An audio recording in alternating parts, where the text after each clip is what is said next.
Ora, boa tarde. Boa tarde. Vamos deixar aqui um vídeo sobre o que significa a Bíblia. A Bíblia é a definição escrita de Jeová Deus para a humanidade. Ele usou uns 40 secretários humanos por um período de 16 séculos para porem por escrito, mas ele próprio ter relativamente escrita por meio de seus espíritos, de modo que é inspirada por grande Deus. Grande parte do registro é constituído de declarações surreais feitas por Jeová e de pormenores feitos sobre ensinamentos e atividades de Jesus Cristo, o Filho de Deus. Nesses encontramos expressos os requisitos de Deus para seu servo e ele fará para levar a termo o seu grandioso propósito para com a terra. Profunda a nossa apreço pelas coisas de Jeová preservou também na Bíblia um registro que demonstra o que sucede quando as pessoas das nações escutam o que Deus diz e agem em harmonia. O propósito dele, bem como as consequências quando surgem, segue o seu próprio caminho. Por meio desse seu assentamento histórico fidedigno, Jeová nos familiariza com a sua maneira de lidar com a humanidade e, por conseguinte, com a sua própria maravilhosa personalidade. Razões para considerar a Bíblia. A própria Bíblia diz que ela própria é o Deus, o Criador da humanidade. Segundo Timóteo 3,16-17, toda a Escritura é inspirada por Deus, proveitosa para ensinar, para repreender, para indicar as coisas, para disciplinar e justiça, a fim de que o homem de Deus seja plenamente competente, também equipado para toda boa obra. Revelação 1. Revelação de Jesus Cristo Deus lhe deu para mostrar aos seus escravos as coisas que têm de ocorrer em breve. Salmos 2, 23, 1, 2. A pronunciação de David e de José foi o Espírito de Jeová que falou por meio do seu intermédio, e a sua palavra estava na minha língua. Isaías 22, 15. Assim disse o soberano Senhor, Jeová dos Exércitos, era de esperar que a mensagem de Deus para toda a humanidade estivesse disponível em todo o globo. A Bíblia completa, ou em parte, foi traduzida aproximadamente em 1800 línguas, para a sua circulação atinge a casa dos bilhões. A Bíblia é o livro mais amplamente lido da história. É também provavelmente o que mais influência exerceu. Mais exemplares de Bíblia foram distribuídos do que qualquer outro livro. Foi também traduzido muitas vezes em mais línguas do que qualquer outro livro. Profecia bíblica explica o significado das condições mundiais. Muitos líderes mundiais reconhecem que a humanidade está à beira de uma catástrofe. A Bíblia há muito prediz estas condições e ela explica o significado delas e qual será o resultado. Segundo Timóteo 3, 1, 5, Lucas 21, 25, diz-nos que precisamos fazer para sobreviver à independente destruição mundial e ter a oportunidade de ganhar a vida eterna em condições justas aqui na Terra. Sofonias 2, 3, João 17, 3, Salmos 3, 37, 10, 11, 29. A Bíblia nos habilita a entender o objetivo da Bíblia, responde às perguntas tais como de onde surge a vida. Atos 17, 24, 26, e porque estamos aqui será apenas para viver nos poucos anos, tirar o máximo proveito que pudermos da vida e daí morrer. Gênesis 1, 27, 28, Romanos 5, 12, João 17, 3, Salmos 37, 11, 48, 40, versículo 8. A Bíblia mostra como podemos ter exatamente as coisas que nos amam e justiça que mais desejamos. Informa-nos onde encontrar boas companhias em que existe o verdadeiro amor mútuo. João 3, 13, 35. O que nos pode garantir termos suficiente alimento para nós próprios e para a nossa família. Mateus 6, 31, 33, Provérbios 19, 15, Efésios 4, 28. Como podemos ser felizes não obstante as condições difíceis que nos cercam. Salmos 1, 2, 38, 8, 34, 8, Lucas 11, 28, Atos 20, 35. Ela explica que o reino de Deus será o seu governo e eliminará o atual sistema mau. Daniel 2, 44. Sob seu domínio a humanidade poderá gozar de saúde perfeita e vida eterna. Revelação 21, 3, 4. Compare com Isaías 33, 24. Este livro afirma o ginásio de Deus que explica o significado das condições mundiais, bem como o objetivo da vida, mostra como nossos problemas serão selecionados e certamente digno de consideração. Evidências de inspiração. Está repleta de profecias que indicam o conhecimento promissora do futuro, cuja que é impossível aos humanos. Segunda de Pedro 1, 20, 21. Nenhuma profecia da Escritura procede de qualquer interpretação particular, porque a profecia nunca foi produzida pela vontade do homem, mas os homens falam da parte de Deus conforme se eram movidos pelo Espírito Santo. Profecia. Isaías 44, 24, 27, 28. 45, 1, 4. Jeová, aquele que diz a água da profundeza explora e evapora-te, sacarei todos os teus rios. Aquele que diz a respeito de Sírio, esse é o meu pastor e executará completamente tudo aquilo em que me agrade, dizendo eu, Jerusalém, ela será reconstruída do tempo, lançar-se-á teu alicerce. Assim disse Jeová ao seu ungido Sírio, cuja direita tomei para sujeitar diante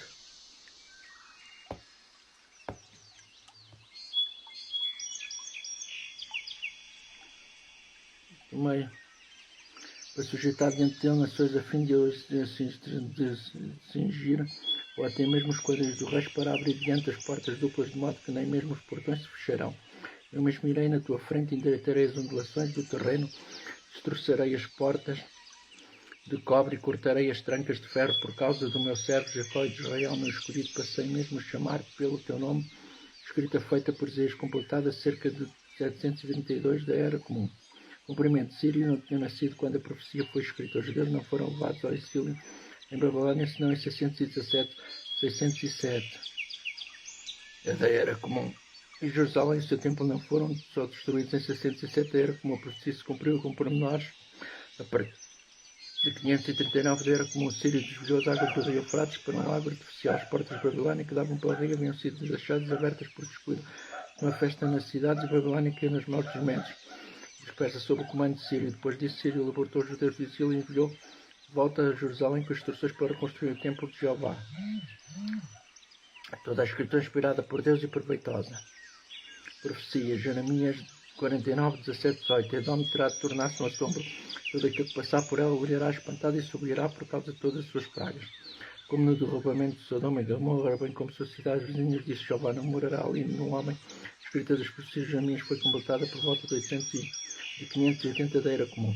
Cumprimento. Eles, os edomitas, foram expulsos da Palestina no segundo século a.C. por Judas Macabeu em 109 a.C.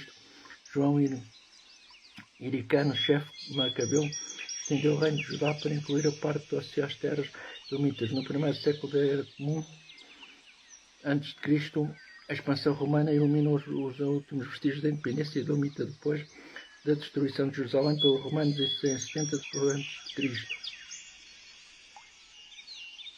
O nome do meio Edom desapareceu da história. Seja notado que o cumprimento se estende a nossos dias de forma alguma se pode argumentar que a profecia foi escrita após terem ocorrido esses eventos. Profecia Lucas 19, 41, 44, 21, 20, 21. Jesus Cristo completou a cidade de Jerusalém e chorou sobre ela, dizendo: virão sobre ti os dias em que os teus inimigos construirão em volta de ti uma fortificação de estacas pontiagudas, te cercarão e te afligirão de todos os lados, descerão contra o chão a ti e a seus filhos dentro de ti, não deixarão em ti pedra sobre pedra, porque não discerniste o tempo de seres inspecionada.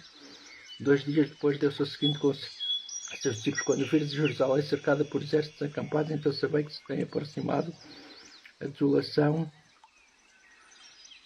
dela. Então começareis a fugir para os montes, e os que estiverem na Judeia retirem-se os que estiverem no meio dela. Profecia falada por Jesus Cristo em 33 da Era Comum.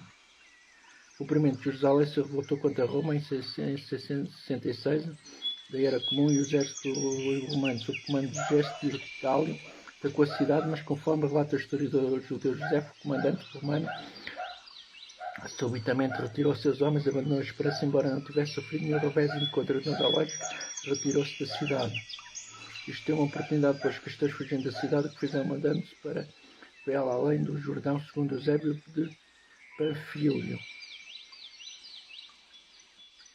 Por volta da época da Páscoa do ano 70 da Era Comum, o general Tito sitiou a cidade, levantou-se uma cerca, tendo em volta 7,2 km em apenas 3 dias, e depois de 5 meses Jerusalém caiu. A própria Jerusalém foi destruída sistematicamente, o templo foi deixado em ruínas. O trabalho arqueológico nos mostra hoje sendo foi a destruição dos edifícios judaicos em todo o país. Seu conteúdo é cientificamente correto sobre os assuntos que os pesquisadores humanos descobriram não só em data posterior. A origem do universo, Gênesis 1.1. No princípio Deus criou os céus e a terra. Em 1978, o astrónomo Roberto Jatron escreveu: vemos agora como a evidência astronómica conduz a um conceito bíblico sobre a origem do mundo. Os pormenores diferem, mas os elementos essenciais no relato astronómico e no relato bíblico de Gênesis são os mesmos. A cadeia dos eventos conduz ao homem, começou súbito e diretamente no momento definido do tempo, num clarão de luz e energia. Formato do planeta Terra, Isaías 40, 22-1, que mostra acima do círculo da Terra. Nos tempos antigos, a opinião geral era que a Terra era plana, não foi senão mais de 200 anos depois de se escrever esta passagem da Bíblia, que uma escola de filósofos gregos concluiu que a Terra era provavelmente esférica. Há cerca de mais de 300 anos, um astrónomo grego calculou o raio aproximado da Terra, contudo, mesmo então não era o conceito geral que a Terra fosse esférica. No século XX se tornou possível aos homens viajar de avião e mais tarde no espaço sideral até mesmo ir ao globo, tendo assim uma visão clara do círculo do horizonte da Terra. Vida animal, Levítico 11.6. A lebre é ruminante, embora por muito tempo muitos críticos atacassem